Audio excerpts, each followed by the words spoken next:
எல்லோரும் வாசியுங்கள், ஜெபியுங்கள், நாளை 6ஆவது சிறியவர்கள் கலந்து கொள்ளுங்கள். கர்த்தர் உங்கள் விண்ணப்பங்களை வேண்டதெல்லாம் ஆண்டவர் அருள் செய்வார், அதை நிறைவேற்றுவார். ஆண்டவர் நாம் உங்கள் மூலமாக ஆண்டவர் மகிமைப்படுவார். அல்லேலூயா. தேவனுடைய வாழ்க்கை தென்படி அறியாவையும் பசுத்த ஆவியாகவே நாம் கலந்து கட்டி நாம் வரவேற்போம்.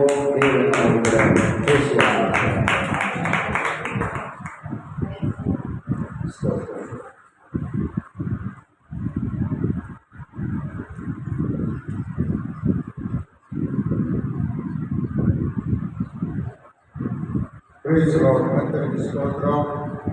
மெய்யான தேவன் இயேசு கிறிஸ்து, வானத்தை பூமியை படைத்தவர் இயேசு கிறிஸ்து, சர்வ வல்லமையுள்ள ஆண்டவர் இயேசு கிறிஸ்து. எல்லா சத்தமாக சொல்வோம்.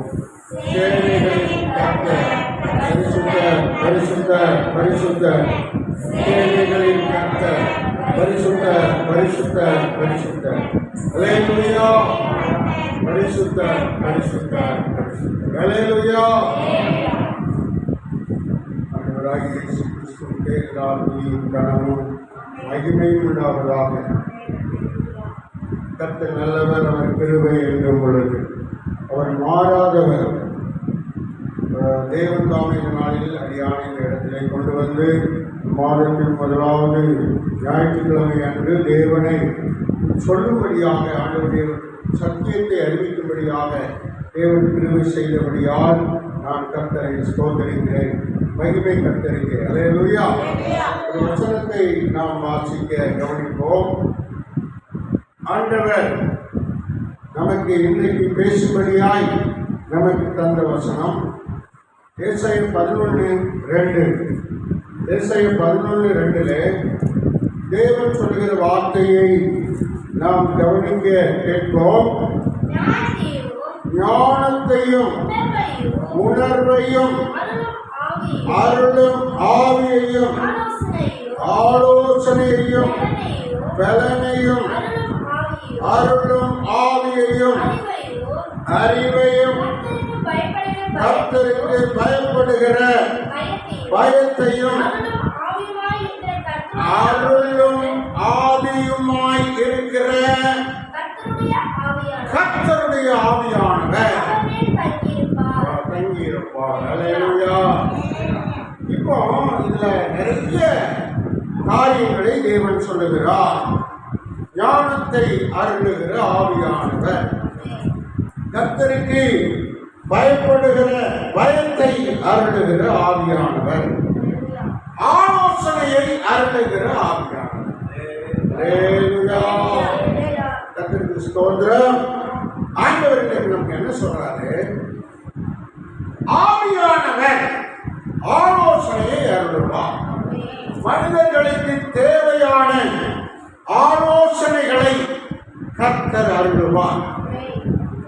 ஏன் என்று சொன்னால், வேதம் சொல்லுகிறது ஏசாயா 9:6 ஆண்டவருக்கு இயேசு கிறிஸ்துவுக்கு குமாரனாகி வந்தவருக்கு பாலகனாகி வந்தவருக்கு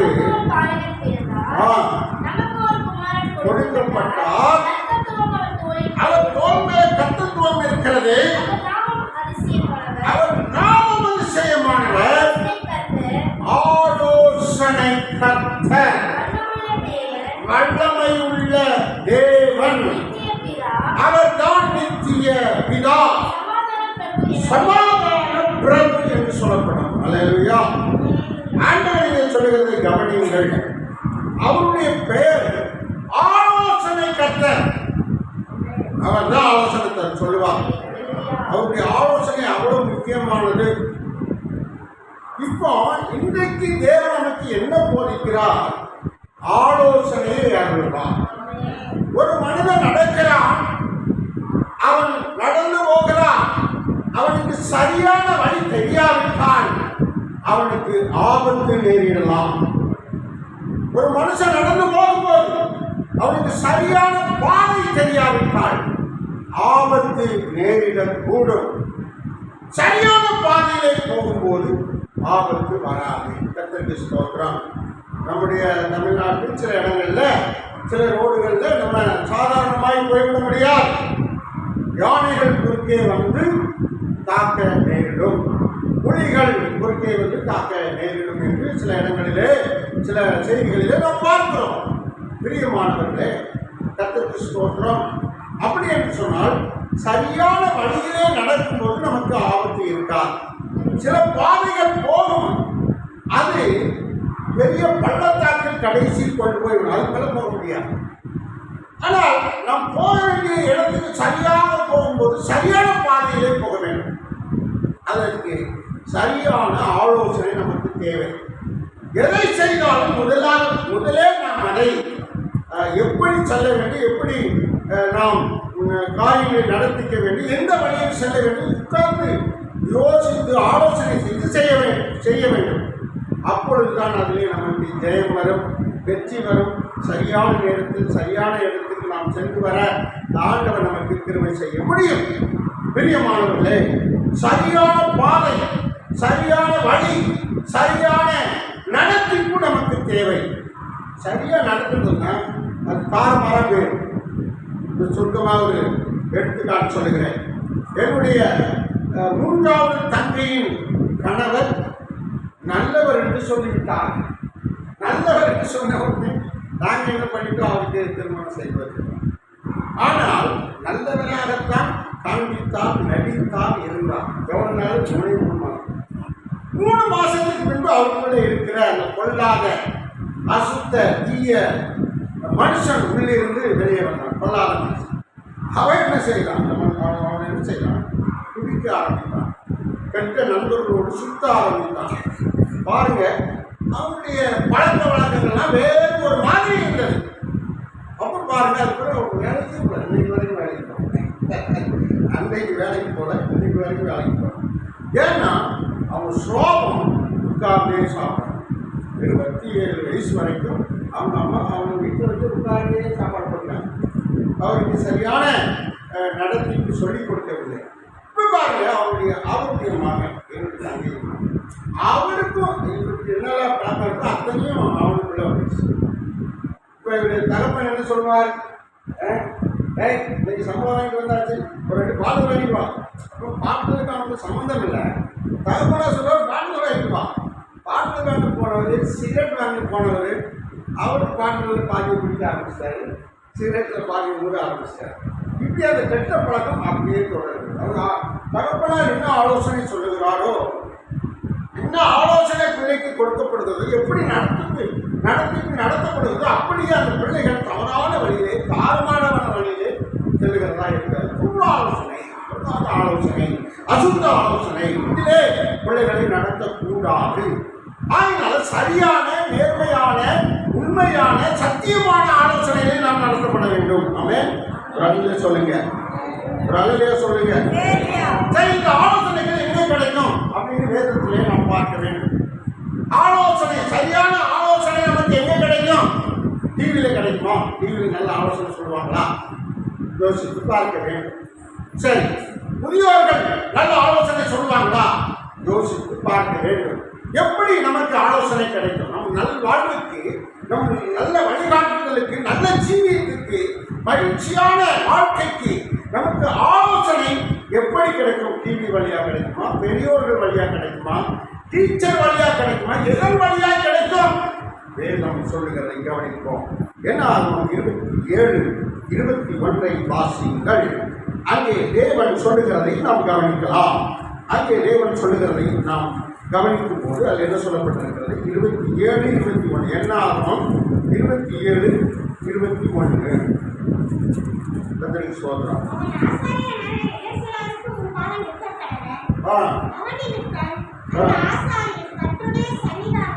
கர்த்தருடைய சன்னிதானத்திலே ஆசாரியர்கள் வந்து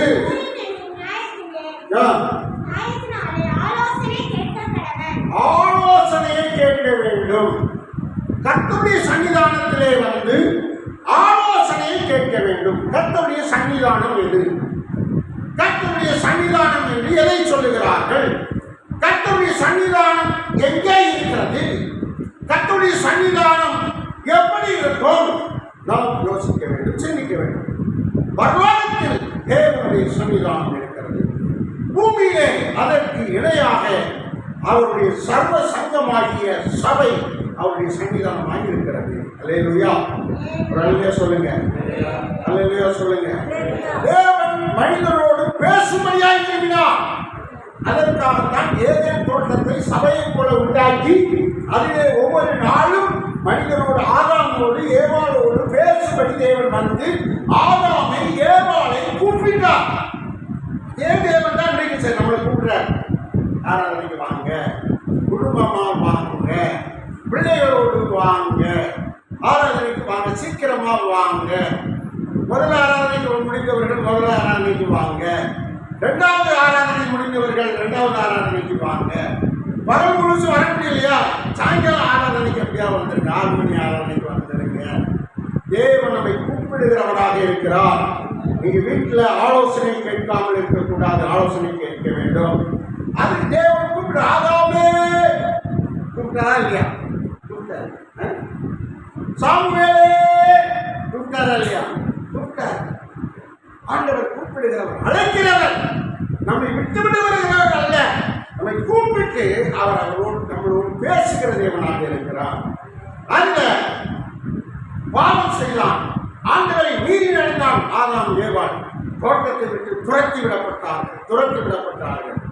அதற்கு பின்பு தேவனுக்கு மனசு கேட்கல, எல்லாம் பாவம் செஞ்சாங்க அப்படின்னு சொல்லி எல்லாரையும் அழித்து போட தீர்மானித்தார். பூமியிலே கொடுமை பெருகிட்டு, அறுவருக்கு பெருகிட்டு, எல்லாரையும் அழித்து போடணும்னு சொல்லி எல்லாரையும் அழித்து போட, தண்ணீரினால் அழித்து போட. அதில் மனுஷனை காப்பாற்றும்படியாக யார் மேல் கிருபை வைத்தார்? நோவா மேல கிருபை வைத்தார். அவனை கொண்டு ஒரு பெரிய கப்பலை கட்டினார், பேழையை கட்டினார். பேழை தான் அவருடைய சபையாய் மாறிச்சு. அல்லேலூயா. அல்லையா சொல்லுங்க.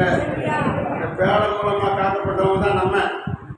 நோவா இல்லை என்று சொன்னால் நாம இல்லை. அல்லேலூயா. ஆதாம் ஏவாள் மீறுதலை நிமித்தம் சபையை இழந்தோம், ஏதேன் தோட்டத்தை இழந்து துரத்தப்பட்டோம், செழிப்பை இழந்தோம், வறட்சியை வனாந்தரத்தை பார்த்தோம். ஆனால் நோவா மூலமாக மீண்டுமாய் பரிசெலுத்தி காணிக்கைகளை செலுத்தி சோதரம் ஆண்டவரிடத்திலே ஒருமனப்பட்டு அந்த பேழையை அந்த அருளை வந்து அடைக்கலமானோம். தேவன் நோவாவுக்கு ஆலோசனை கொடுத்தார்.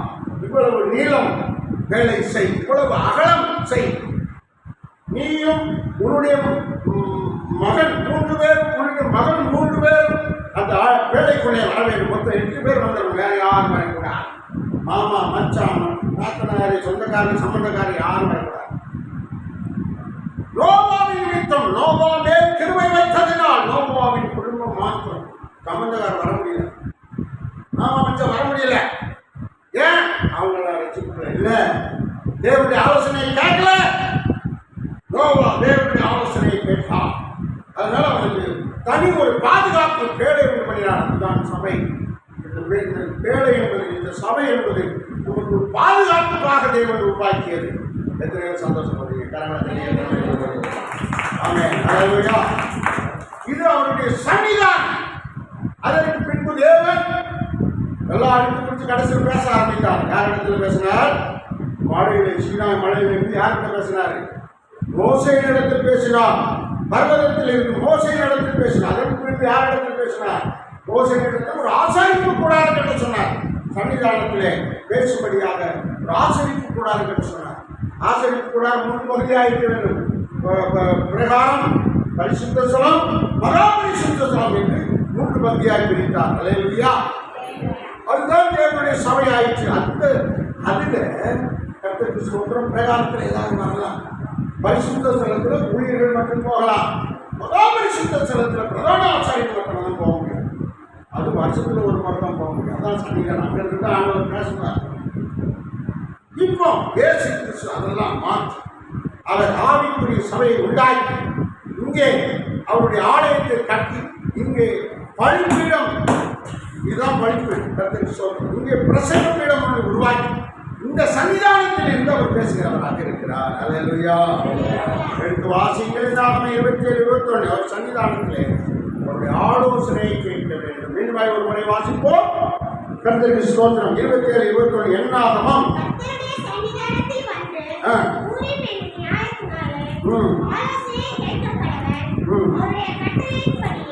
ஆலோசனையை கேட்க கடவுள் அப்படின்னு அர்த்தம். கண்டிப்பா கேட்டே ஆகணும். உண்டாக கடவுள் அப்படின்னு சொன்னா என்ன ஆயிரும்? உண்டாகணும், மாற்றமே கிடையாது, கொஞ்சம் கூட டவுட் இல்லை. உண்டாகணும், நடந்தாகணும். இங்க சொல்லப்பட்டிருக்கிறது கேட்க கடவன். கண்டிப்பா கேட்கணும். எல்லாரும் தேவனுடைய சன்னிதானத்துல வந்து என்ன கேட்கணும்? ஆலோசனை கேட்கணும். நீங்க ஆலோசனை சொல்லக்கூடாது. ஆண்டவருக்கு நீங்க ஆலோசனை, 3 வயசு கூட இருக்கலாம், ஆனால் தேவனுக்கு தேவனுடைய ஆலோசனைக்கு நீங்க ஆலோசனை சொல்லக்கூடாது. உங்க ஆலோசனை தேவையில்லை. கர்த்தர் தான் வேதத்திலிருந்து நம்மோட ஆலோசனை சொல்லுவார். சிலர் பாருங்க, மாஸ்டர் நீங்க அப்படி செஞ்சிருக்க கூடாது, இப்படி செய்யணும்னு சொல்லுவாங்க. அதெல்லாம் சொல்லக்கூடாது, எதிர்த்து பேசக்கூடாது. சரியானாலும் தவறானாலும் எதிர்த்து பேசக்கூடாது. எதிர்த்து பேசுறது என்பது பாவம். சபையை, வேதத்தை, போதகரை எதிர்த்து பேசுவது பாவம் என்று நீங்கள் அறிய வேண்டும். உங்களுக்கு தப்பு மாதிரி தெரியும், ஆனால் அது தப்பு கிடையாது. அல்லேலூயா, அது சரி. அல்லேலூயா. ஒரு ஆள் ஜெபிக்கிறோம், அந்த ஆளுக்குள்ள ஸ்தோத்திரம் கெட்ட பழக்க வழக்கம் இருக்குது, குடி பழக்க வழக்கம் இருக்குது. அவருக்கு போய் சொல்ல முடியும் கிடைக்கிறார், அவருக்கு மாறியா போறாரு அப்படின்னு நினைக்கிறார். உங்களுக்கு தவறு மாதிரி தெரியும். ஆனால் அவர் ஜெபிக்கும் பொழுது அவருடைய உள்ளங்களுடைய சரீரங்கள் ஆவி ஆத்மா மாற்றப்பட்டு அவர் மனமாறும் போது கர்த்தருடைய நாமம் மகிமைப்படும். அல்லேலூயா. அதுதான் விசுவாசம்.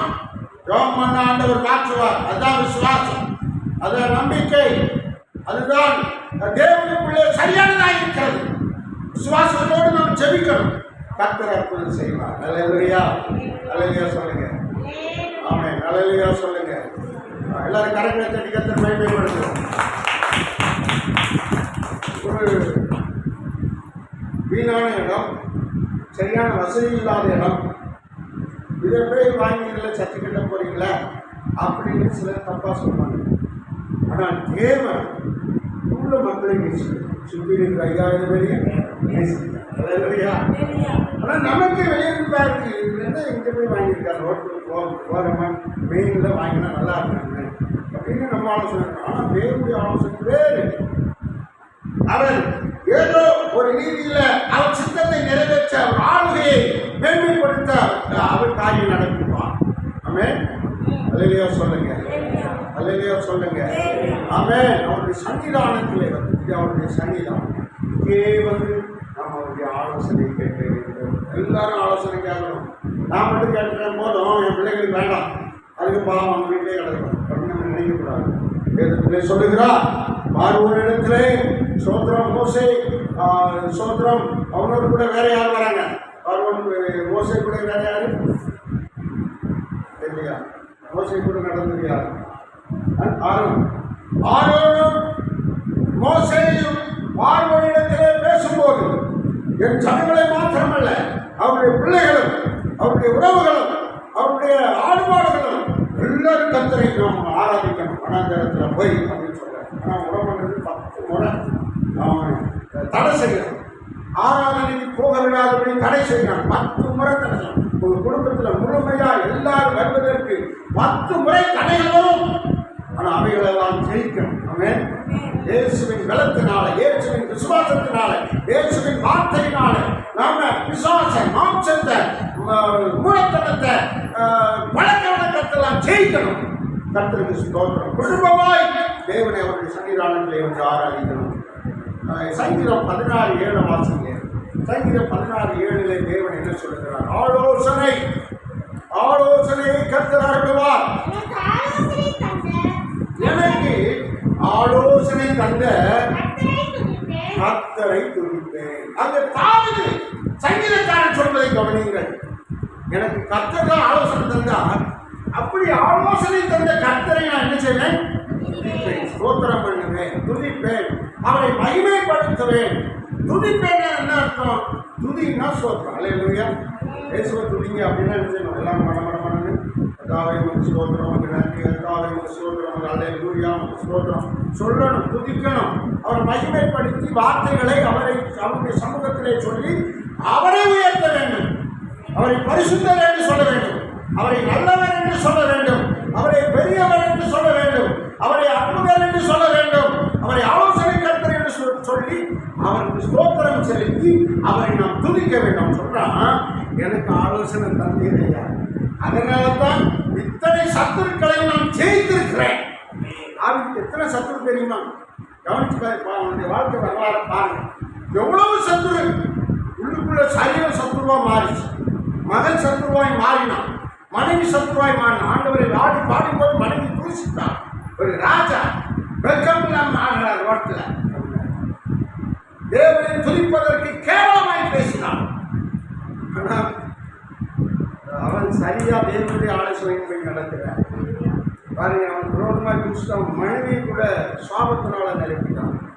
வாழ்நாள் முழுவதும் அவனுக்கு ஆசீர்வாதம் இல்லாமல் போயிடுச்சு. இதேக்காரனை தேவனுடைய மனுஷனை எதிர்த்து பேசுவதற்கு நாம் யோசிக்க வேண்டும். எதிர்த்து பேசக்கூடாது, யோசிக்கணும், அமைதியாக இருக்கணும். எதிர்த்து பேச முன்வரக்கூடாது.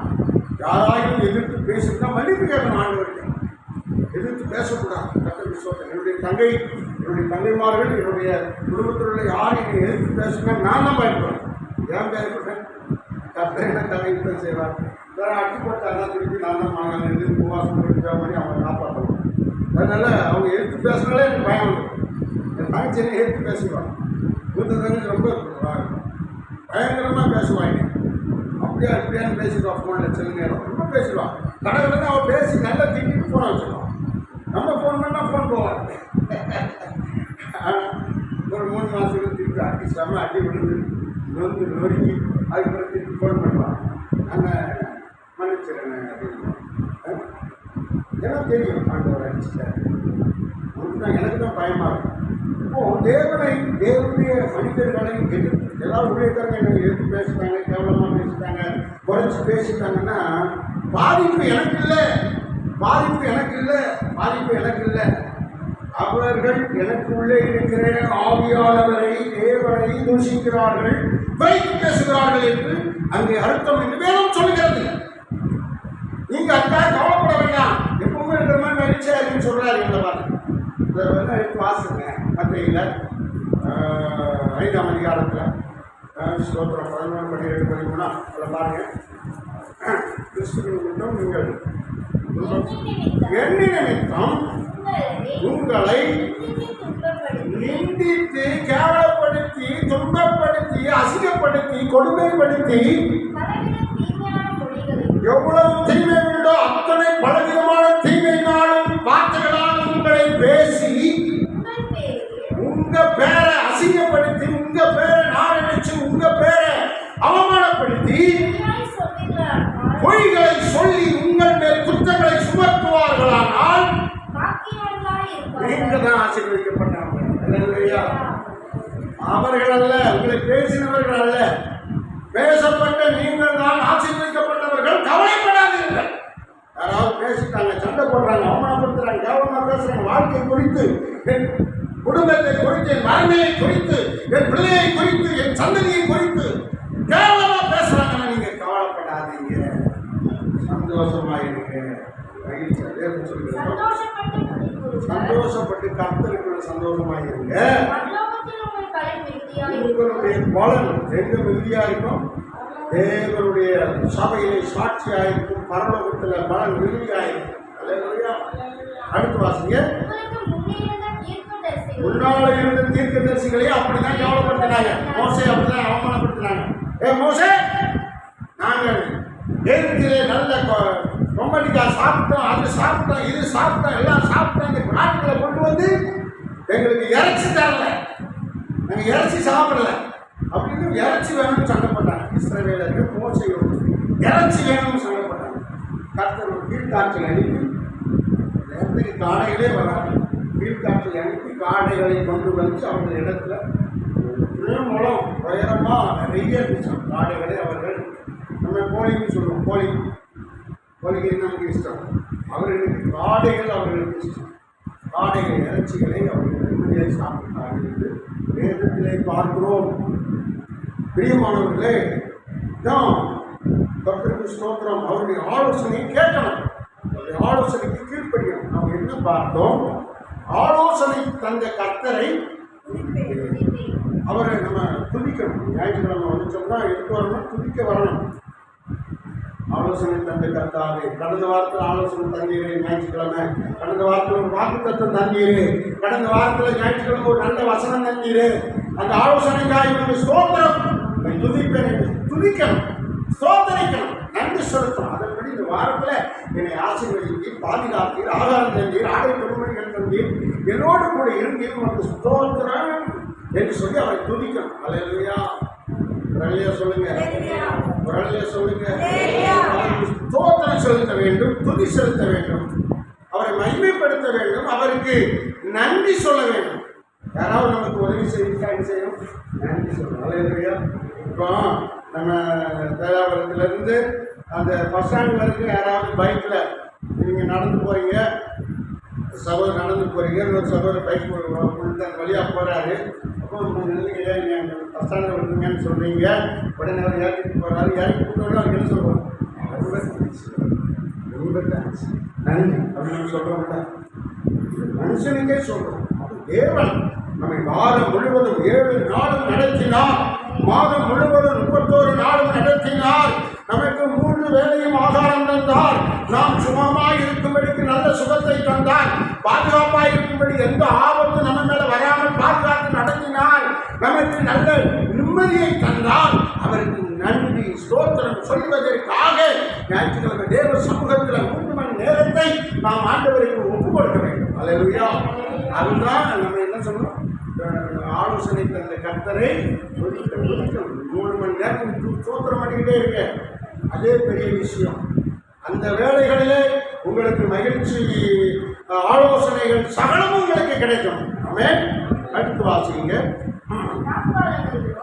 24 வாசி, 24 சங்கீதம் 20ஆம் அதிகாரம் 4வது வசனத்தை நாம் கவனிப்போம். ஆண்டவர் சொல்லுங்க, நல்ல கவனிங்க. உங்க மன விருப்பம் என்னவோ அதெல்லாம் அவர் தருவார். அவருடைய ஆலோசனை கேட்டார். உங்க மன விருப்பம் என்ன, நீங்க மனசுக்குள்ள நினைக்கிறது அவருக்கு தெரியும், உங்களுக்கு தெரியும், வேற யாருக்கும் தெரியாது. அதையெல்லாம் நிறைவேற்று. உங்க மன விருப்பத்தெல்லாம் தருவார். உங்க மன விருப்பம் என்ன தருவார். வேறையா அல்லையா சொல்லுங்க, ஒரு அல்லையா சொல்லுங்க. மன விருப்பத்தை தருவார், மன விருப்பத்தை தருவார். ஒரு முறை நான் சிறுவனாக இருந்தேன், 7 வயசு இருக்கும். அப்போ ஸ்தோத்திரம் ஆனந்தபுரம் என்ற ஒரு இடம் இருக்கிறது. அங்கே இந்த சர்ச்சுக்குள்ள எல்லாரும் போய் பாட்டு பாடுவாங்க, எல்லாரும் ஸ்தோத்திரம் பண்ணுவாங்க, எல்லாரும் பைபிள் வாசிப்பாங்க, ஃபேனுக்கு கீழே உட்கார்ந்து நல்ல ஆண்டவருடைய வசனத்தை கேட்பாங்க. நான் அந்த வழியாக போவேன், எங்கள் அப்பா நாங்கள் எல்லாம் அந்த வழியாக போவோம். பாருங்க எவ்வளோ சுத்தப்படுறவங்க சர்ச்சுக்குள்ளே போகிறாங்க, நல்லா அழகாக உட்கார்ந்து இருக்கிறாங்க, ஃபேனுக்கு கீழே உட்கார்ந்து கதை கேட்டு இருக்காங்க. அப்படின்னு சின்ன வயசு. ஆனா எங்க குடும்பத்தில் அப்படி செய்ய முடியாது. நாங்க அப்போ ரொம்ப இந்து மார்க்கத்தை தழுவினபடியால், இயேசுவை அறியாதபடியினால் 24 மணி நேரம் 30 நாள் வேலை செய்வோம். எப்பவும் அப்படி வேலை செய்வோம். சரியான ஆலோசனை நாங்கள் குடித்து வெடித்து, சரியான நடத்திப்பு இல்லாமல் கெட்ட வார்த்தை பேசி அநாகரிகமாய் நடந்து ஒரு காட்டு முறையாடி போல எங்கள் குடும்பமும் எங்கள் மக்களும் நடந்து கொண்டிருந்தார்கள். இப்போ எப்படி? அல்லேலூயா. அன்னைக்கு ஒரு சின்ன விருப்பம், உள்ள போய் உட்காந்து வேலைக்குள்ள உட்காந்து நல்ல கதை கேட்டால் எப்படி இருக்கும்? நம்மளை உள்ளே விட மாட்டாங்க. உள்ளே போனோம்னா நல்லா குளிக்கணும், நல்லா ட்ரெஸ் போடணும், நல்லா நீட்டாக இருக்கணும், சுத்தமாக இருந்தால் உள்ள அவ்வளோ பண்ணுவாங்க. ஆனால் நாங்கள் அப்படி இருக்க முடியல. 24 மணி நேரம் வேலை, விவசாயம், கதிர்கட்டை அறுக்கிறது, சோதனை நாற்று நடுகிறது, சகதி கட்டிக்கிறது, இப்படி இந்த வேலையிலே இருக்கும். கடலை கருப்பி காய்க்கிறது, 17 அறுக்கிறது, கோழை விடுக்கிறது, ஊட்டி குடிக்கிறது, இந்த வேலையே தான். அல்லேலூயா. 24 மணி நேரம் வந்துடுறாங்க பிரியமானவர்களே. அப்போ நம்ம மன விருப்பத்தை அவர் பார்த்தார். இன்றைக்கு அதே சபைக்குள்ள உட்கார்கிறத பிரசங்கிக்க தேவன் மாற்றி, உட்கார்ப்பதற்கல்ல பிரசங்கிக்க தேவன் என்ன செஞ்சிருக்கிறார்? வாழ்வை மாற்றி இருக்கிறார். காரணம் அவருடைய ஆலோசனைக்கு கீழ்ப்படியும் போது. வாசியுங்கள். உங்களுக்கு ஒரு ஆலோசனை இருக்கும், அந்த ஆலோசனை நிறைவேற்றுவாரு. உங்களுக்கு தேவன் ஒரு ஆலோசனை சொல்லியிருப்பாரு, அந்த ஆலோசனை நிறைவேற்றுவார். அந்த வார்த்தை மீண்டும் வாசிங்க. ஆலோசனைகள் எல்லாம் நிறைவேற்றுவார். ஆலோசனைகள் அனைத்தும் நிறைவேற்றுவார். தேவன் உங்களுக்கு என்ன ஆலோசனை கொடுத்தாரோ அத்தனை நிறைவேற்றுவார். உங்களுக்கு ஒரு ஆலோசனை இருக்கும், இந்த ஆலோசனையை நிறைவேற்றுவார். அல்லேலூயா. அல்லேலூயா சொல்லுங்க, அல்லேலூயா சொல்லுங்க. உங்கள் ஆலோசனைகளை கர்த்தர் நிறைவேற்றுவார். ஆமென். பக்கத்தில் இருக்கிறவங்க பார்த்து சொல்லுங்க, உங்கள் ஆலோசனைகளை கர்த்தர் நிறைவேற்றுவார். உங்கள் ஆலோசனைகளை கர்த்தர் நிறைவேற்றுவார். அல்லேலூயா. உங்கள் ஆலோசனைகளை கர்த்தர் நிறைவேற்றுவார். உங்களுக்கு என்ன ஆலோசனை அதை நிறைவேற்றுவார். உங்க குடும்பம் நல்லா இருக்கணும், அதை நிறைவேற்றுவார். உங்களுக்கு நல்ல எதிர்காலம் இருக்கணும், அதை நிறைவேற்றுவார். உங்களுக்கு நல்ல சந்ததி இருக்கணும், நிறைவேற்றுவார். உங்களுக்கு நல்ல வருமானம் இருக்கணும், அதை நிறைவேற்றுவார். அதான் நான் நினைப்பேன், சின்ன வயசுல எனக்கு மாதம் 10,000 ரூபா வந்தால் நான் நல்லா இருப்பேன் அப்படின்னு. மாதம் 40,000 ரூபா வருது, ஆனால் நல்லா அதற்கு அது செலவு வருகிறது. நம்ம 10,000 கேட்டாலும் ஆண்டவர் 4 மடங்கு 40,000 கொடுக்குறாரு. ஆனால் நம்முடைய சின்ன ஆசைகள், விருப்பங்களை, ஆலோசனைகளை அவர் நிறைவேற்றி நம்மை கையில் வைக்கிற தேவனாக இருக்கிறார். இன்றைக்கு கூட நீங்க என்ன ஆலோசனைனாலும் நிரப்பப்பட்டீங்களோ அந்த ஆலோசனையை நிறைவேற்றுவார். நீங்க என்ன உயர்வா நினைங்க, தாழ்வா, அசிங்கமா, தாறுமாறா, கேவலமான காரியங்களை நினைக்கக்கூடாது. உயர்வா, மேன்மையா, நல்ல காரியத்தை நல்லதை நினைங்க. இருக்கிறது பெஸ்ட்டோ அதை நினைங்க. இருக்கிறது முதன்மையானதை நினைங்க. ஆண்டு சொல்றாங்க, வேளாண்மைகளை ஆடுங்கள். என்னத்தை நாடுங்க? வேளாண்மைகளை கொஞ்சமா இருக்கிற நாட்டு தேடி போறீங்க, அதை வேளாணதை தேடுங்க, வேளாணதை நாடுங்க, வேளாணதை சிந்தியுங்கள். அவர் முதன்மையாய் உங்களை மாற்றும்படிக்கே அவர் விரும்புகிறார். அவருடைய வாக்குத்தத்தம் என்ன? வாழாக மாட்டாய், தலையாக. நல்ல கீழாக மாட்டாய், மேலாவாய். மேல வரணும், உயர்வுக்கு வரணும், தலையால் வரணும், பின்னாடி அல்ல, முன்னாடி அவருக்கு முன்னேறி செல்ல வேண்டும். ஆமென். சொல்லுங்க ஆமென். அல்லேலூயா. ஆமா, மன விருப்பத்தின்படி தங்கும் ஆலோசனைகளை நிறைவேற்றுவார். 32:8 வாசிங்க. சங்கீதம் 32:8 தேவன் என்ன சொல்கிறார் கவனிங்க. நான் தான் உனக்கு போதிப்பேன், நீ எனக்கு போதிக்க கூடாது. நம்ம தேவனுக்கு என்ன செய்யக்கூடாது? போதிக்க கூடாது. அப்படி அல்ல ஆண்டவரே, இப்படி அப்படி நம்ம சொல்லக்கூடாது. அவர் தான் நமக்கு போதிக்கணும். அவர் என்ன போதிக்கிறாரு அதை கேட்கணும். அவர் என்ன சொல்றாரு அதை கேட்கணும். அதுக்கு கீழ்ப்படிந்து பாருங்க, மேலான ஆசீர்வாதம் இருக்கும். அல்லேலூயா. ஆமா, இயேசு கிறிஸ்து தாயா சொன்னாங்க, இந்த கல்யாண வீட்டில் ரசம் ஏதோ பண்ணி வச்சுப்பா, ஏதாவது அற்புதம் பண்ணுப்பா அப்படின்னு மனசு கேட்டாங்க. அம்மா சொன்னாங்க, அம்மா கிட்ட இயேசுநாதர் சொன்னார், என் வேலைன்னு ஏற்ற வேலைன்னு வரல அப்படின்னு சொன்னாங்க. ஆனால் இயேசுவின் தாயார் சொன்னாங்க, இயேசு கிறிஸ்து அற்புதம் செய்ய போறார், என்ன சொல்றாரோ அதை அப்படி செய்யணும்னு சொல்றாரு.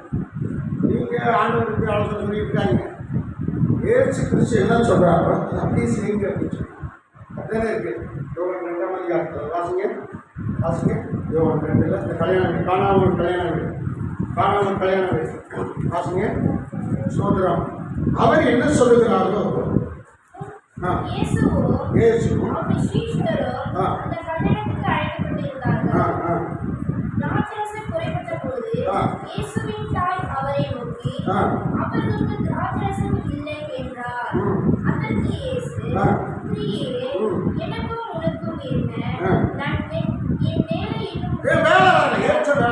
ஒவ்வொரு காரியத்துக்கும் ஒரு வேலை இருக்கு, நேரம்னு ஒன்று இருக்கு, நேரம்னு ஒன்று இருக்கு.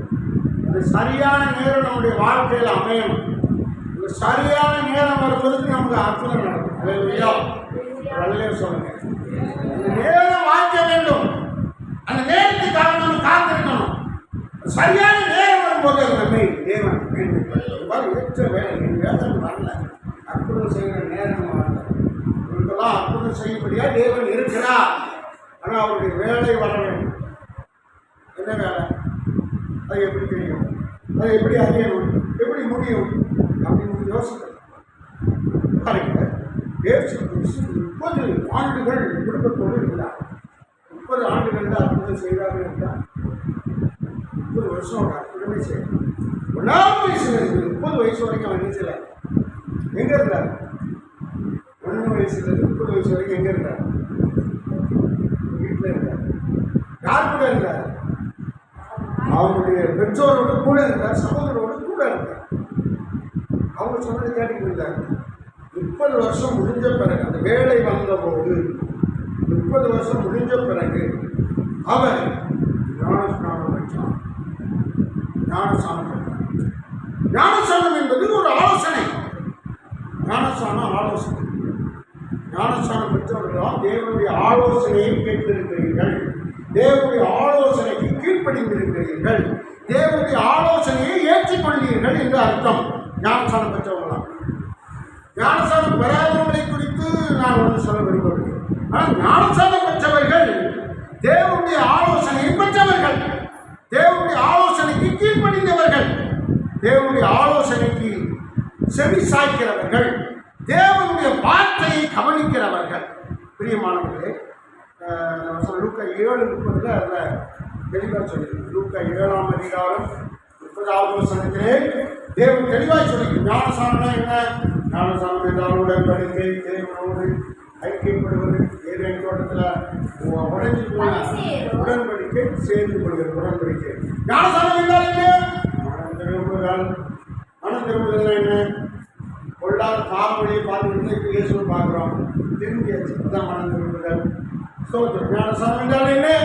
தேவனை விசுவாசிப்பது. ஆண்டவரை விசுவாசித்தால் ஞானஸ்நானம் தரும். விசுவாசம் எல்லாருக்கும் ஞானஸ்நானம் எடுக்க முடியாது. யாருக்கு விசுவாசமா அவருக்கு ஞானஸ்நானம் எடுக்க. இதில் என்ன சொல்லியிருக்கிறார்? ஞானஸ்நானத்தை குறித்து 12 சோத்திரம் முக்கிய வார்த்தைகள் இருக்கிறது. ஆனால் இதில் ஒரு வார்த்தை என்ன வாசிங்க? பரிசேயரும் நியாய சாஸ்திரிகளுமான அவனாலே ஞானஸ்நானம் பெறல. பரிசேயரும் நியாய சாஸ்திரிகளும் ஞானஸ்நானம் பெறல. யாரால?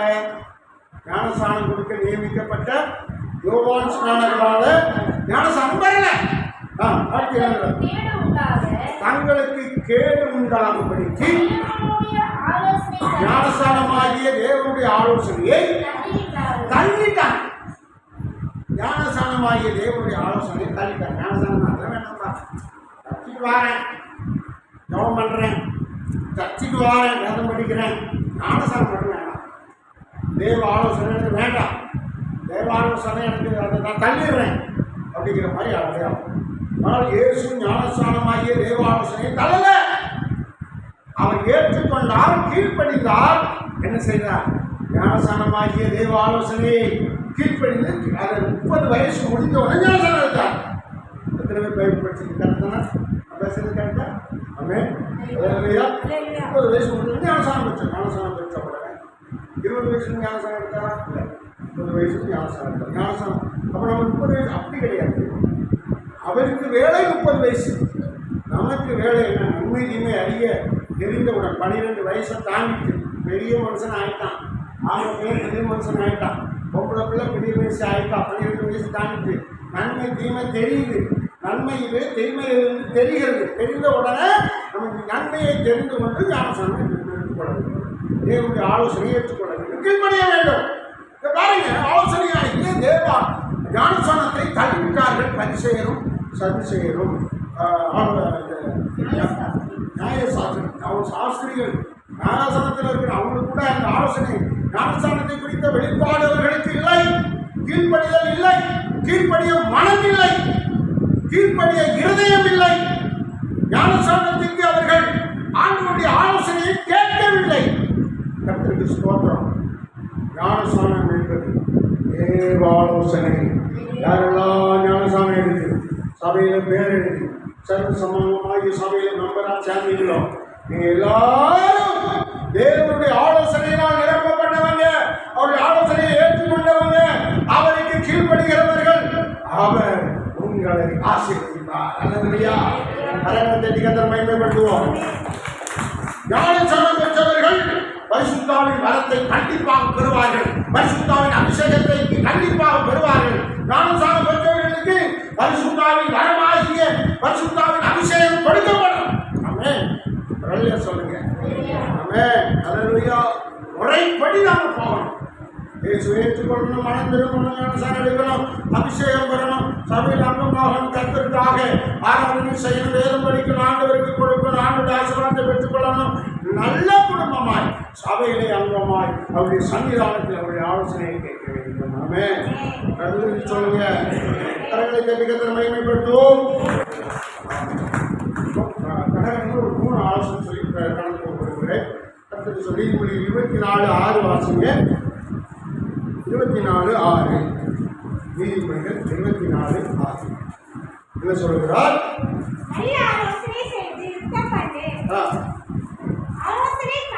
நல்ல ஆலோசனை. ஆலோசனையில என்ன ஆலோசனை இருக்கு? ஆலோசனை கெட்ட ஆலோசனை. இப்போ நம்ம யூதாஸ் காரியத்தும் அந்த பழைய ஏற்பாட்டு அந்த காலத்தில் இருந்த வேத பாரகரும் சபையில முக்கியமானவர்களும் ஆசாரியர்களும் கெட்ட ஆலோசனை பண்ணினார்கள். என்ன ஆலோசனை பண்ணாங்க? கெட்ட ஆலோசனை பண்ணாங்க. இயேசுவை காட்டி சிறுவில் அடிக்கடி கெட்ட ஆலோசனை செய்தாங்க. வேதம் சொல்லுகிறது நல்ல ஆலோசனை பண்ணுங்க, நல்ல ஆலோசனை கேட்க, நல்ல ஆலோசனை கொடுக்கப்படுகிறது. இதை கேட்கணும். நீங்கள் நல்ல ஆலோசனை பண்ணுங்க. அந்த வசனத்தை மீண்டும் வாசிங்க. நல்ல ஆலோசனை செய்து அப்படி செய்து வாழ்க்கை நடத்து, யுத்தம் பண்ணு, பிசாசோடு போராடு. நல்ல ஆலோசனை செய்து நீ சத்தியத்திற்காக போராடு, யுத்தம் பண்ணு. யுத்தம் என்பது நமக்கு விரோதமாக இருக்கிற கிரியைகளை நாம் அகற்றிவிட்டு நமக்கு தேவன் சொல்கிற வழியிலே நடப்பதுதான் யுத்தம். அல்லேலூயா. தேவனுடைய வழியில் நடக்கும் போது அநேக தடைகள் வரும். அதை மேற்கொள்வதுதான் யுத்தம். விசுவாசம் தான் விசுவாசம் மேற்கொள்ளணும். மாம்சத்தின் கிரியை மாம்சத்தின் கிரியை மேற்கொள்ளணும். அல்லேலூயா. சொல்லுங்க. அதான் யுத்தம். மனசுக்குள்ளே சிந்தைக்குள்ளே நம்முடைய ஆவிக்குரிய ஜீவியத்துக்குள்ளே பரிசுத்தமாய் வாழ முடியாதபடி இருக்கிற தடைகளை மேற்கொள்வதுதான் யுத்தம். நல்ல ஆலோசனை பண்ணு, நல்ல யுத்தம் பண்ணு. அல்லேலூயா. யுத்தம் பண்ணு. அப்போ நம்ம அதில் ஆலோசனை பண்ணி அதில் அநேகர் ஒருமனப்பட்டு செய்யும்போது என்ன கிடைக்கும்? ஜெயம் கிடைக்கும். அல்லேலூயா. ஜெயிக்கிறவர்கள் தான் வாழ்கிறவர்கள், தோற்கிறவர்கள் அழிந்து போகிறவர்களாக இருக்கிறார்கள். நம்ம ஜெயிக்கணும். ஜெயிக்கிறவன் எவனோ அவன் பாக்கியவான். வேதம் சொல்கிறது. தேவன் சொல்கிறவன் எவனோ அவன் தான் பாக்கியவான். ஜெயம் கொள்ளணும், பாஸ் பண்ணணும். 1ஆம் கிளாஸ் 2ஆம் கிளாஸ் 3ஆம் கிளாஸ் 4ஆம் கிளாஸ் 12ஆம் கிளாஸ் வரைக்கும் பாஸ் பண்ணணும். அப்பதான் அவங்க மேலே சந்தோஷமா இருக்காங்க. குடும்பத்தார் உறவுகள். தோத்துட்டியா, பத்தியா, தோத்துட்டியா, வெள்ளையா போகலாம், புத்தியில் உனக்கு, அறிவில் உனக்கு, ஒழுங்காக படிச்சுட்டா எவ்வளவு தாக்குதல் வருதுப்பாங்க. ஜெயிச்சுட்டாங்கன்னா ஜெயிச்சுட்டான், சந்தோஷம், குடும்பத்தில் சந்தோஷம். அல்லேலூயா. பள்ளிக்காரன் சர்ச் பாஸ்டர் சார்லஸ் அவங்க பையன் ஸ்கூல்ல ஃபர்ஸ்ட் மார்க். அவங்க ஸ்கூல்ல ஃபர்ஸ்ட் 1000 பேர் என்ன இருக்காங்க, எவ்வளோ சந்தோஷம். ஃபர்ஸ்ட் சார்லஸ்க்கு எனக்கு ஃபர்ஸ்ட் வந்து அவருக்கு 4 வருட கல்வி வருது. இந்த அத்துக்குள்ள இங்கேயும் அங்கேயும் போடுறாங்க. ஐயா எவ்வளோ ஃபர்ஸ்ட் வந்தான். பாக்ஸ் நிறைய ஸ்வீட்டை வருது. ஐயா எவ்வளோ ஃபர்ஸ்ட் வந்து அவங்க ஸ்வீட் கொடுத்தாரு. ஜெயித்தா தான் அந்த குடும்பத்துக்கு சந்தோஷங்க. நீங்கள் ஜெயித்தா தான் உங்கள் குடும்பத்தில் சந்தோஷம், இயேசு கிறிஸ்துவுக்கு சந்தோஷம். நீங்கள் எல்லாரும் ஜெயிக்கணும். ஆமாம், வாசல் பரீட்சையில் ஜெயிக்கணும், வாழ்க்கையில் ஜெயிக்கணும், சோதனை எல்லாத்திலையும் ஜெயிக்கணும். ஆண்டவருக்குள்ள ஜெயிக்கணும். ஆண்டவரை மட்டும் விடக்கூடாது, தேவனை மாத்திரம் விடக்கூடாது. பூமியே தலைகளை வந்து போனாலும் நம்ம ஆண்டவரை மட்டும் விடக்கூடாது. அவர் நம்ம நடத்துவார். அல்லேலூயா. தேவனை கெட்டியா பிடிச்சு விடணும். அவர் சன்னிதானத்தை மறக்கவே கூடாது. ஆலோசனை கேட்டுட்டே இருக்கணும். அல்லேலூயா. அடுத்து வாசிங்க. அநேக ஆலோசனையினால என்ன கிடைக்கும்? நீங்க எல்லாரும் ஆலோசனைக்காரர்களாக இருக்கணும். தேவனுடைய ஆலோசனை கேட்டு நீங்க ஒரு நல்ல ஆலோசனை பண்ணணும். தேவனுடைய ஆலோசனை நீ ஒரு நல்ல ஆலோசனை பண்ணணும். நல்ல ஆலோசனை செய்து அப்படி நீங்க இருக்கும்போது நமக்கு மொத்தத்தில் என்ன கிடைக்கும்? ஜெயம் கிடைக்கும். அல்லேலூயா. சகோதரி வீட்டில் பிசாசு போறாங்க. நம்ம என்ன செய்யணும்? ஐயா, இந்த வாரத்தில் அவங்க வீட்டு கூட்டம் வைப்போம். அவங்க வீட்டில் போய் ஜெபம் பண்ணுவோம். அவங்களுக்கு என்ன கிடைக்கட்டும்? வெற்றி கிடைக்கணும். இப்போ அவங்க வீட்டில் போய் நம்ம ஜெபிக்கும் போது அவங்களோட கட்டுகள்லாம் உடையும். அநேக சோத்தரிப்பதனால அவங்க மேலே திரும்ப இறக்கம், தேவ தயவு வரும். இறக்கம் வந்தால் என்னங்க வரும்? மரணம் ஜெயமாய் மாறும். சோதரம் உங்கள்கிட்ட அடிக்கடி சொல்லியிருக்கேன், திரும்பி சொல்றேன். ஒரு குடும்பம் இருந்தது. இந்த குடும்பத்தின் தலைவர் நல்லா வளர்ச்சி கொண்டார். குடும்பத்துக்கு சந்தோஷமா இருந்தேன். தாய், கணவன், பிள்ளை 3 பேர் ரொம்ப சந்தோஷமா இருந்தேன். ஒரு நாள் அந்த குடும்ப தலைவர் ஆக்சிடென்ட் செஞ்சு போயிடும். இப்போ வருமானம் இல்லை, குடும்பத்தில் சந்தோஷம் இல்லை. தாய்க்கு கஷ்டம், பிள்ளைக்கு சாப்பிட்டு யோசிச்சு போயிட்டு போது மகன் அதை நினைச்சு வருத்தப்பட்டு கவலைப்பட்டு அப்பா இல்லையா, தாய்ப்பா தகப்பன் இல்லாத பிள்ளையாகிட்டேன்னு அவன் நினைச்சு அவனுக்கு மனசுல ஒரு மாதிரி ஆகி சாப்பிடாம இருந்து அவன் செத்து போயிட்டான். யாரு? நல்ல குடும்ப தலைவன் செத்து போயிட்டான். 2வது அந்த பையன் செத்து போயிட்டான். தாய் கதறி அழுகிறான். ஊரில் எல்லாரும் இறக்கப்பட்டு சரி குடும்பத்தில் யாரும் இல்லை, நம்ம அடக்கம் பண்ணணும்னு சொல்லி ஒரு பாடையில் அந்த பையன் முடிக்க வச்சு அப்படியே கொண்டு வராங்க. தாய் கதறி அழுகிறான். என் பிள்ளை இருந்துச்சு, என் கணவர் இருந்தார், நான் அனாதையாயிட்டேனே, நான் என்ன சொல்றேன் அப்படின்னு கதறி அழுகிறான். கூட்டமாக போறாங்க. இயேசு கிறிஸ்து அந்த தெருவில் வந்து பார்த்தார். அழாதே அப்படின்னு சொல்லி அந்த தாயார் பேசினேன். அழாதே, அவருடைய ஆலோசனை, நீ அழாதம்மா, நான் இருக்கேன், நான் உனக்கு தப்பு செய்வேன், உனக்கு நன்மை செய்வேன், நான் இருக்கேன் இம்மானுவே, நான் இருக்கேன், நான் இயேசு, நான் இருக்கேன் அப்படின்னு சொல்லி அழாதேன்னு சொன்னார். சொன்ன உடனே அவருக்கு கொஞ்சம் ஆறுதல் வந்து அவர் சொன்னார், அந்த பாடையை கொண்டு போகிறவங்க நிறுத்துங்க அப்படின்னு சொன்னார். ஆளுநர் எழுந்திருந்து கட்டளையிட்டார். அவ்வளோதான். செத்த மனுஷன் உயிரோடு இந்த கரங்கத்தில் என்ன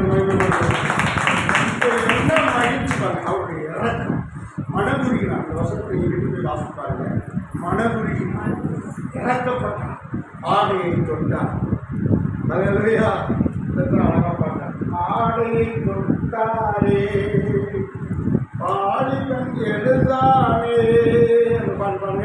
பாடையை தொட்டாரே மறித்தவன் எழுந்தானே, கூடாதது ஒன்றுமில்லையே, கூடாதது ஒன்றுமில்லையே, தேவனால் கூடாதது இல்லையே, தேவனால் கூடாதது ஒன்றுமில்லை. தேவனால் கூடாத காரியம் ஒன்றுமே இல்லைங்க. உங்களுக்கு என்ன ஆலோசனை, அத்தனை ஆலோசனை இருக்குது. கேட்டு கேட்டு கேட்டு உங்கள் வாழ்க்கையை மாற்றிக்கொள்ளணும், உங்கள் குடும்பத்தை மாற்றிக்கொள்ளணும், உங்கள் உள்ளான மனுஷனை மாற்றிக்கொள்ளணும், புது செலுத்தியாய் நீங்கள் உருவாக்கப்படணும். நல்ல ஆலோசனை. அல்லேலூயா. ஏசாயா 25:1 வாசியுங்கள். ஏசாயா 25:1. சீக்கிரம் அல்லேலூயா. 25. நீரே தேவன், துதிப்பேன்.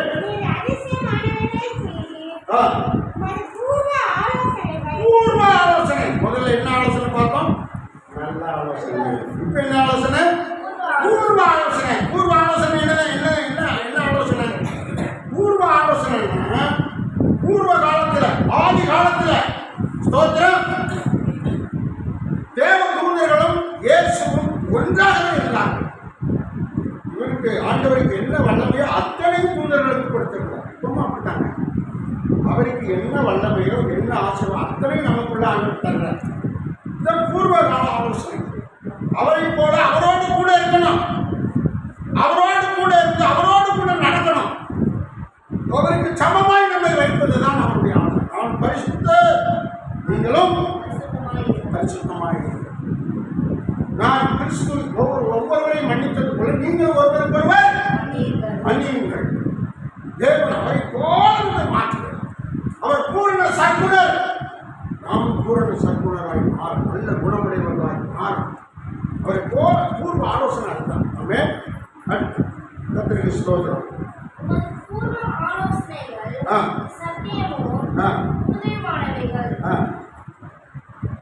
சத்தியமானவைகள் உறுதியுமான. அந்த ஆலோசனை வந்து ரொம்ப சத்தியம். அது சத்தியம்தான் இருக்கும். பொய் இருக்காது, உண்மைதான் இருக்கும். சத்தியத்தின் படிதான், வேறு சத்தியத்தின் படிதான் அந்த ஆலோசனை. நீங்க எந்த ஆலோசனை சொன்னாலும் இந்த சத்தியத்தின் படி சொல்லணும், இந்த வேதத்தின் படி சொல்லணும். எது சொன்னாலும் அது இதுல இருக்கணும். நான் எதை சொன்னாலும் இதுல இருந்து இருக்கிற மாதிரி பார்த்துக்கிறேன். எந்த பாட்டு எழுதினாலும் இதுல இருந்து இருக்கிற மாதிரி பார்த்துக்கிறேன். 150 பாட்டு இருக்கேன், 150 பாட்டுலையும் இந்த வார்த்தைகள் அதில் இருக்கும். என்னுடைய பாட்டில் இருக்கும். சொல்றேன் அதில் 20 லைன் இருந்துச்சுன்னா அதில் 10 லைன் ஆண்டவருடைய வார்த்தைகள் தான் அது உள்ள அடங்கி இருக்கும்.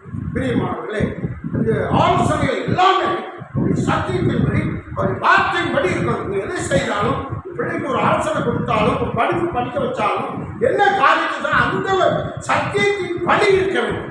சத்தியத்தின் படி நடக்க வேண்டும். சத்தியத்தின் படி செயல்படுத்த வேண்டும். கொஞ்சம் கூட மாறக்கூடாது. அதுதான் பூர்வ ஆலோசனை. அல்லேலூயா. பூர்வ ஆலோசனை என்பது சத்தியத்தின் படி இருப்பதுதான், வேதத்தின் படி இருப்பதுதான் பூர்வ ஆலோசனை. நல்ல ஆலோசனை என்பது தேவனத்தில் கேட்டு பெற்றுக்கொண்ட ஆலோசனை தான் நல்ல ஆலோசனை. வேற எங்கிருந்து வருதோ அதெல்லாம் நல்ல ஆலோசனை கிடையாது. அதுக்கெல்லாம் நம்ம செவி சாய்க்க வேண்டிய அவசியம் இல்லை. சங்கீதம் 55 முதல்ல நல்ல ஆலோசனை, இரண்டாவதாக பூர்வ ஆலோசனை, மூன்றாவதாக கவனிங்க. வாசிங்க. சங்கீதம் 55 14. நாம் ஒருமித்து, அதாவது நம்ம எல்லாரும் ஒற்றுமையாக இருக்கணும். வேதம் சொல்றோம் ஒருமித்து இருக்கணும், ஒரே கற்புடையவர்களாக இருக்கணும், ஒரே நம்பிக்கை உடையவர்களாக இருக்கணும், ஒருமித்து இன்பமான ஆலோசனை பண்ணணும்.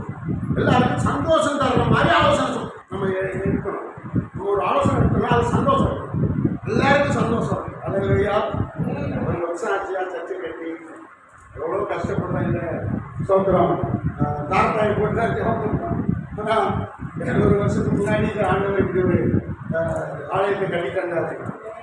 எவ்வளோ சந்தோஷம். இன்பமான ஆலோசனை பண்ணி ஒரு ஆண்டு விழாவை கர்த்தர் ஏற்படுத்தி இருக்கிறார். 3ஆம் தேதி அந்த ஆண்டு விழா வருது. அதுன்னு இந்த ஆண்டு விழாவில் எல்லாரும் குடும்பமாக வரணும். மகிழ்ச்சியாக இதை கொண்டாடி ஆண்டவருக்கு நன்றி செலுத்தணும், ஆண்டவருக்கு பயணி செலுத்தணும். அல்லேலூயா. இன்பமான ஆலோசனை பண்ணணும், இன்பமான காரியங்களை செய்யணும். வாசிக்கிற வசனத்தை மீண்டுமாய் ஒருமித்து இன்பமான ஆலோசனை பண்ணி தேவாலயத்துக்கு இன்பமான ஆலோசனை முக்கியம். அது இன்பமான ஆலோசனை மிக முக்கியமான என்ன ஆலோசனை? தேவாலயத்துக்கு போவோம். அல்லேலூயா. எல்லாரும் தேவாலயத்தில் இருக்க வேண்டும். இன்பமான ஆலோசனைகளை செய்து தேவாலயத்தின் காரியங்களிலே ஈடுபட வேண்டும் என்று சொல்லி கர்த்தர் இங்கே போடுகிறார். ஆமென். மூன்றாவதாக இன்பமான ஆலோசனை. அல்லேலூயா. சங்கீதம் 33:11 கடைசி ஒரு வசனத்தை வாசி முடிப்போம். 33 வாசிங்க. கர்த்தர் நல்லவர். வாசிக்கலாம். கர்த்தருடைய ஆலோசனை நித்திய காலமாகவும் இருக்கும்.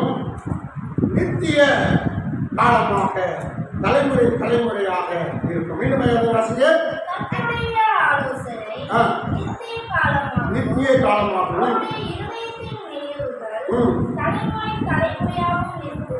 தலைமுறை தலைமுறை அந்த ஆலோசனை வந்துகிட்டே இருக்கணும். இப்படிதான் போகணும், இப்படிதான் இருக்கணும், இப்படிதான் நடக்கணும், இப்படிதான் போகணும் அப்படின்னு ஒரு ஆலோசனை எது கொண்டே இருக்க வேண்டும். தொடர்ந்து வாசிங்க.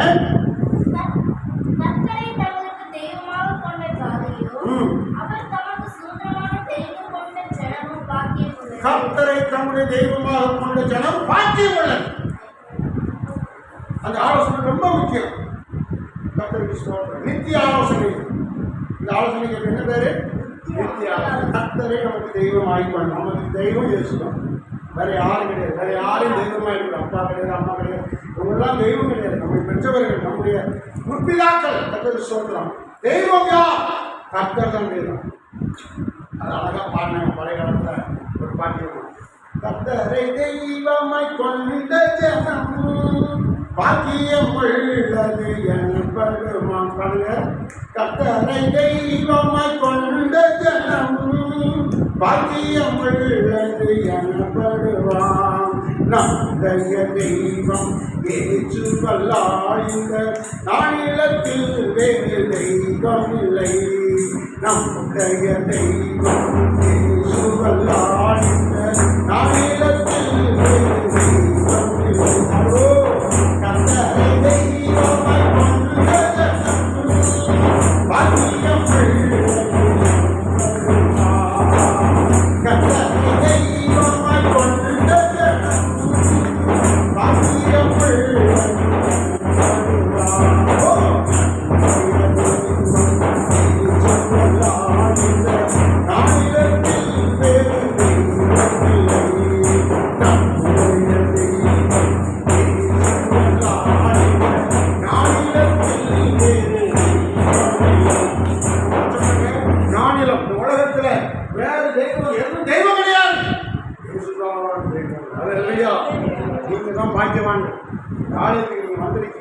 கொஞ்ச பேரா இருந்தால் நீங்கள் தான் பாக்கியவான்கள். ஆண்டவர் உங்களைத்தான் சொன்னார், நீங்கள் பாக்கியம் உள்ள ஜனம். உங்களை யாரும் ஆசீர்வதிக்க சபிக்க வந்தாலும் சபிக்க முடியாது. ஆசீர்வாதம் சொல்லுவாங்க. ஆமென். பிள்ளையாம் இஸ்ரவேலரை சபிக்கும்படியாக இருந்தான். ஆனால் வாயில் வந்து ஆசீர்வாதம் தான் வந்துச்சு. இஸ்ரவேலர் பலம் உள்ளவர்கள் மாண்டாமல் எழுதி கொண்ட பலன் அவர்களுக்கு இருக்கிறது ஆசீர்வாதம் சொல்லியிருக்கோம்.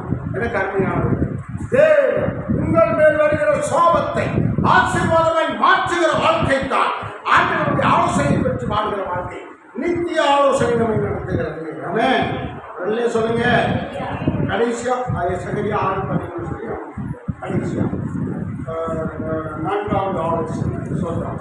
என்ன ஆலோசனை? முதலாவது என்ன ஆலோசனை? நல்ல ஆலோசனை, பூர்வமான ஆலோசனை. அடுத்த என்ன ஆலோசனை? நித்திய ஆலோசனை. இப்போ 4வதாக ஒரு ஆலோசனை வாசிங்க. 6:13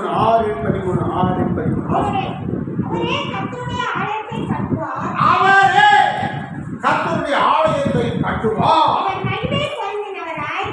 அவர் மகிமை பொருந்தினவராய் இங்கே சிங்காசனத்தின் மேல் அவர் அமர்ந்திருந்து ஆளுகை செய்வார். இந்த ஒரு சிங்காசனம் போடணும். சிங்காசனம், நல்ல சிங்காசனம் போடணும். அந்த சிங்காசனம் அவருக்கு தான். அல்லேலூயா.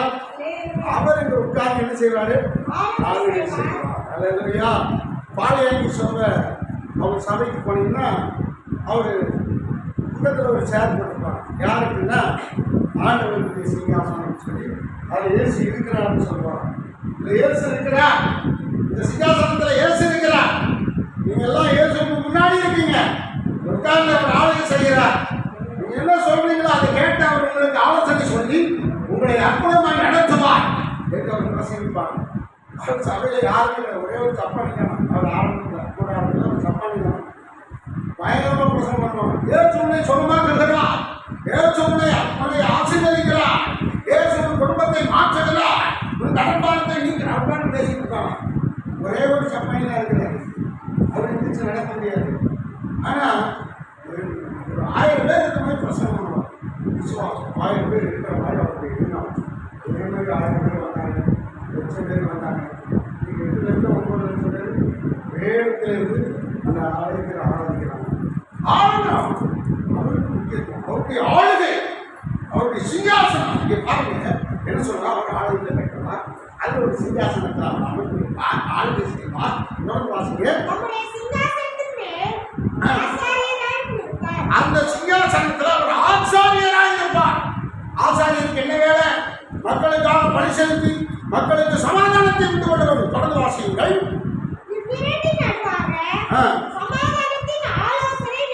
சமாதானத்தின் ஆலோசனை. இப்ப என்ன ஆலோசனை? சமாதானத்தின் ஆலோசனை. அதையா 4வது ஆலோசனை. என்ன ஆலோசனை? சமாதானத்தின் ஆலோசனை. 7 ஆலோசனை கொள்வாங்க.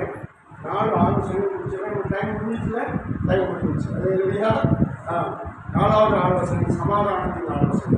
இயேசு பேசுகிற ஆலோசனையை விட்டு உங்களுக்கு சமாதானத்தை கொண்டு வரும், உங்களுக்கு ரட்சிப்பை கொண்டு வரும், உங்க பிள்ளைகளுக்கு சமாதானத்தை உண்டாக்கும். ஆமா, உங்க பிள்ளைய மற்ற பிள்ளைகளோட சேர விடாதீங்க. சுற்றுற பிள்ளைகளோட சேர விடாதீங்க. உங்க பிள்ளைகளை மற்ற பிள்ளைகளோட ராத்திரிகள் அலைய விடாதீங்க.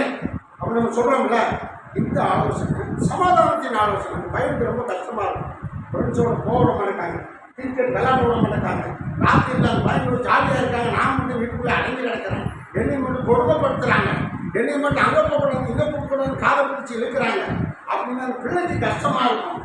ஆனால் அதை முடிவு சமாதானம். அல்லேலூயா. அதன் முடிவு சமாதானம். பிள்ளைகள் ஆலோசனையை கேட்கணும், பெற்றோர் ஆலோசனை கொடுக்கணும். பெற்றோருக்கு வேண்டிய ஆலோசனை சபையிலிருந்து நம்ம எல்லாரும் பெறணும். பிரியமானவர்களே, கர்த்தருக்கு ஸ்தோத்திரம். ஒரே ஒரு காரியத்தை சொல்ல முடிக்கிறேன். பாருங்க, ஒரு குடும்பத்தில் ஒரு பையன், அந்த பையனுக்கு அவங்க பெற்றோர்லாம் சொல்கிறாங்க அவங்க சேர்ந்து சுத்தாதையான்னு சொன்னால் அவன் கேட்கல. அவன் சேர்ந்து சுற்றிட்டே இருந்தான். பிறந்த நாளுக்கு அடுத்த நாள் அவன் நண்பர்களோடு சேர்ந்து ஒரு குளத்தில் குளிச்சிருக்கான். என்ன குளம்? கல்குவாய் மேலே ஏறி விழுந்து குதிச்சு குளிச்சிருக்கான், சந்தோஷப்பட்டிருக்கான் நண்பர்களோட. ஆனால் அப்படி போகக்கூடாதுன்னு அவங்க பெற்றோர் ரொம்ப கண்டிச்சிருக்கு. தெரியாமல் அந்த பசங்களோட சேர்ந்து போய் குளிச்சிருக்கு. கடைசியில் மேலே இருக்கு தலைகளே நான் தண்ணிக்குள்ளே போகிறேன் பாருங்க. மேலே தலையில் போனோம். சதவீதத்துக்கு 200 வயசுனா 74 வயசு. ஒன்றுமே கம்மி. 1000 மக்கள் வந்தாங்க. அவங்களோட படிக்கிற காலேஜில் படிக்கிற நண்பர்கள் மாத்திரம் 800 பேர் வந்தாங்க. 1000 பேர் அழுது என்ன பிரயோஜனம்? ஆலோசனைக்கு கீழ்ப்படிய வேண்டும். பிள்ளைகள் ஆலோசனைக்கு கீழ்ப்படிய வேண்டும். அதற்கு பெற்றோர்கள் சபையிலே ஆலோசனைக்கு கீழ்ப்படிய வேண்டும். அந்த ஆலோசனையின் முடிவு சமாதானமாக இருக்கும், அழிவு இருக்காது. சமாதானத்தின் ஆலோசனை. நம்ம பெற்றோரை எதிர்த்து பேசணும் அப்படின்னு சொன்னால் அந்த ஆலோசனை சரி கிடையாது. சபையை எதிர்த்து பேசுகிறோம், மேய்ப்பரை சபை போதகரை நாம் எதிர்த்து பேசுகிறோம், தேவனால் நியமிக்கப்பட்ட அபிஷேகிக்கப்பட்ட ஊழியக்காரனை எதிர்த்து பேசுகிறோம்னா அது சரியான ஆலோசனை அல்ல. தவறான வழியிலே நாம் போகிறோம் என்று சொல்லி அனுப்பாமே. அதனால நம்ம சமாதானத்தின் ஆலோசனையின்படி சமாதானத்தின் ஆலோசனை பெற வேண்டும். சமாதானத்தின் ஆலோசனையை நாம் மற்றவர்களுக்கு சொல்லணும். நீங்கள் யாராவது ஆலோசனை சொன்னால் அதில் சமாதானம் இருக்கணும், அதில் கஷ்டம் வரக்கூடாது. அல்லேலூயா. எத்தனை ஆலோசனை சொல்லுங்க? நல்ல ஆலோசனை, பூர்வமான ஆலோசனை, அடுத்து நீதி ஆலோசனை, இன்பமான ஆலோசனை, 5வதாக சமாதானத்தின் ஆலோசனை. அந்த வசனத்தை மட்டும் மாற்ற முடிக்கலாம். சகரியா 6:13. அந்த வசனம், அவரே இந்த ஆலயத்தை கட்டுவார். பாருங்க, இப்போ கார்பாயிலிருந்து சீட்டா கட்டியிருக்கிறார். அடுத்து என்ன மாற்றப்படாது? கட்டடமாய் மாற்றப்படுகிறார். அல்லேலூயா. அவர் இந்த ஆலயத்தை கட்டுவார். சொல்றோம். வேலை ஃபுல்லாகிடுச்சு. ஆனால் இப்போ நமக்கு என்ன தேவைப்படுகிற அடுத்த கட்டம்? ஏசி தேவைப்படுது, கூலிங் தேவைப்படுது. ஏசி, அங்கே ஒரு ஏசி, அங்கே ஒரு ஏசி, இங்கே ஒரு ஏசி. 4 ஏசி ஜோ பண்ணிட்டாங்க. 4 ஏசி என்ன நம்ம அப்ளிகேஷன் போடுறோம். 4 ஏசி போடுறோம். மேலே என்ன போடுறது? நமக்கு என்ன வேணும்? என்ன வேணும்? ஃபால் சீலிங் போடணும். ஃபால் சீலிங் போட்டு ஏசி போட்டோம்னா சத்தம் வெளியே போகாது. யாரும் நமக்கு வந்து கூச்சல் போடும்போது சத்தம் வெளியே வந்து யாரும் சொல்ல முடியாது. நம்ம நல்ல சத்தம்போடு ஆராதிக்கலாம், சத்தம்போடு ஜெபிக்கலாம், சத்தம்போடு கர்த்தரை ஆராதித்து ஆண்டவரை மேன்மைப்படுத்தலாம். ஒரு முறை தினகரன் டிஎஸ் தினகரன் சொன்னார், நான் ஜெபம் பண்ணேன், ஒரே புழுக்கம், சீக்கிரம் ஜெபம் முடிச்சு வந்தேன். பிறகு அவர் சொன்னார், அப்புறம் நம்ம ஜெபம் பண்ணது கடையாக இருக்கிறது புழுக்கமும் வெப்பமும். சரி, அதனால் வீட்டில் ஜெபிக்கலாம்னு முடியாது, லாட்ஜில் போய் 5000 ரூபாய் கட்டி இந்த கூலிங்கில் ஜெபம் பண்ண சொல்லி 12 மணி நேரம் ஜெபம் பண்ணாங்க. கூலிங்க இருந்தால் 12 மணி நேரம் ஜெபிக்க முடியும். இப்போ நான் என்ன யோசிக்கிறேன், நம்ம ஆலயத்தில் ஃபுல்லாக கூலிங் வந்துச்சுன்னா 12 மணி நேரம் கூட நம்ம மக்கள் உட்காரணும். அதே கூலிங்குன்னு சொல்ல மாட்டாங்க. அதே தேவன் அப்படிப்பட்ட ஒரு அற்புதத்தை செய்ய முடியும். ஆமாம், கர்த்தரை செய்வார். நம்ம சபையில் கூலிங் வரும்போது உங்கள் வீடுகளில் எல்லா வீடுகள்லையும் பேசி மாற்றப்படும் கூலிங். அவன் அப்படி உங்கள் வாழ்க்கை தரத்தில் மேன்மைகளை கர்த்தர் உங்களுக்கு தருவார். தேவையானதை தருவார், மன விருப்பத்தை தருவார். ஆண்டவர் அதை செய்வார். அல்லேலூயா. நிறைய சொல்லுங்க. இன்றைக்கு தேவன் ஆலோசனையை பற்றி உங்களுக்கு பிரசங்கம் பண்ணியிருக்கிறார். பரிசுத்த ஆவியானவர் உங்களுக்கு ஆலோசனை அருள்வார். அந்த வார்த்தையை சொல்லி நாம் முடிக்கலாம். கர்த்தர் சொல்ற வார்த்தைங்க, கட்டுவார், மகிமை பொருந்தினவராய் இங்கே இருக்கிறார். அவருடைய மகிமை இங்கே இருக்கிறது. அவருடைய மகிமைக்குள்ளாக நீங்கள் மாற்றப்பட்டிருக்கிறீங்க. அவருடைய மகிமையினால நிரப்பப்பட்ட மகிமையினால் என்ன? அதுதான் 4 அற்புதம் உங்களுக்கு இங்கே நடந்து கொண்டிருக்கிறது, நடத்தி கொண்டிருக்கிறார். தொடர்ந்து வாசிங்க. நம்முடைய சிங்காசனத்தின் மேல் வீற்றிருந்து ஆளுகை செய்வார். நம்முடைய சிங்காசனத்தின் மேல் ஆசாரியராய் இருப்பார். இவ்விரண்டின் நடுவே சமாதானத்தின் ஆலோசனை உங்களுக்கு கொடுக்கப்படும். ஆமென், ஆமென், அல்லேலூயா. முதலாவது வாசித்த வசனத்தை நாம் வாசித்து முடித்து விடுவோம்.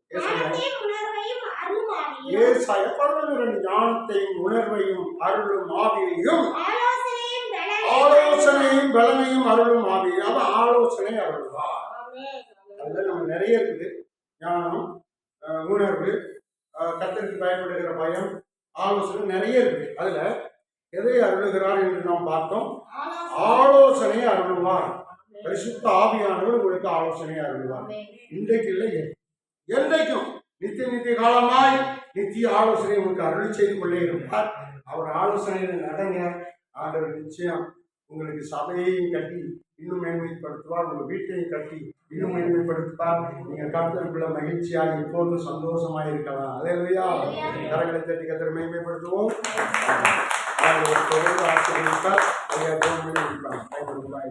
கர்த்தருக்கே மகிமை, எல்லா துதியும் கனமும் மகிமை அவருக்கே உண்டாகும். எல்லாரும் ஏற்படுத்திப்போம். கர்த்தர் நம்மோடு கூட பேசின எல்லா வார்த்தைகளுக்காக கரங்களை ஆண்டவருக்கு நன்றி செய்வோம். நம்முடைய ஆண்டவர் நம்மோடு கூட வேத வசனத்தின் மூலமாக ஊழியரை மறைத்து நம்ம கூட பேசி நம்மை நல்ல வழியை நடத்தக்கூடிய தேவனாக இருக்கிறார். அல்லேலூயா. கர்த்தர் பேசின எல்லா காரியங்களுக்கும் எல்லா காரணத்தை பற்றி நன்றி சொல்ல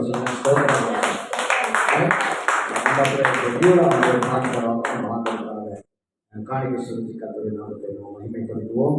கர்த்தர் நல்லவர். சபையை அறிவிக்கிறேன். இந்த வருகிற மாதத்தில் எல்லாருடைய வீடுகளிலும் வீட்டு ஜெபம் இருக்கும். அதை உங்களுக்கு அறிவிப்பேன். அது மாத்திரமல்ல, நாளை நம்முடைய இந்த ஆலயத்தை கட்டி ஒரு ஆண்டு விழாவை நம்ம கொண்டாட போகிறோம். நீங்கள் தயவு செய்து குடும்பமாக நீங்கள் சரியாக 5 மணிக்கெல்லாம் ஆரம்பிக்க போகிறோம்னா சீக்கிரம் ஆரம்பிச்சா சீக்கிரம் முடிக்க முடியும்.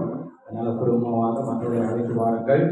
அது மாத்திரமல்ல, எல்லா சகோதரர்களால் தயவு செய்து ஒரு பாடலை பாடுறது சொல்லியிருக்கேன். நீங்கள் இணைந்து கூட நின்று நீங்கள் கை கட்டி ஆண்டவர் நாமத்தை பயன்படுத்தி பாடுபடுவதை போடுவது கேட்டுக்கொள்வதை கூட எல்லா சகோதரிகள், வாலிபர்கள், சிறுபிள்ளைகள் எல்லாம் குழுவாக பாட வந்து ப்ராக்டிஸ் பண்ணாங்க. சகோதரர்கள் தான் வந்துடும். நம்ம ஆண்டவர்கள் காரியத்தை முடிக்கிறோம்.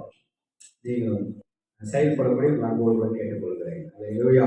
கர்த்தர் நல்லவர். சபையார் எல்லாரும் வந்து நாளைக்கு கலந்து கொள்ளுங்க. கர்த்தர் ஒரு எதிர்பாராத நம்ம இப்போ ஒரு பாடலை கேட்போம். ஆண்டவருக்காக கொடுத்தாங்க நாமத்தை நம்ம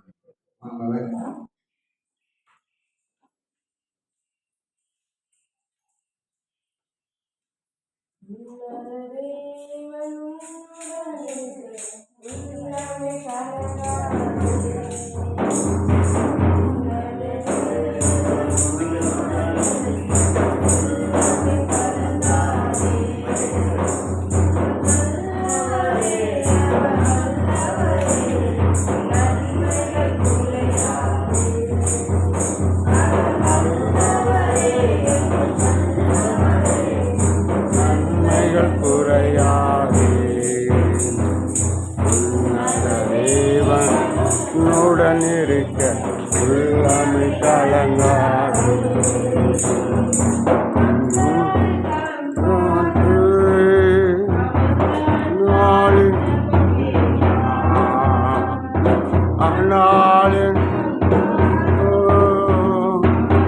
அந்நாளின்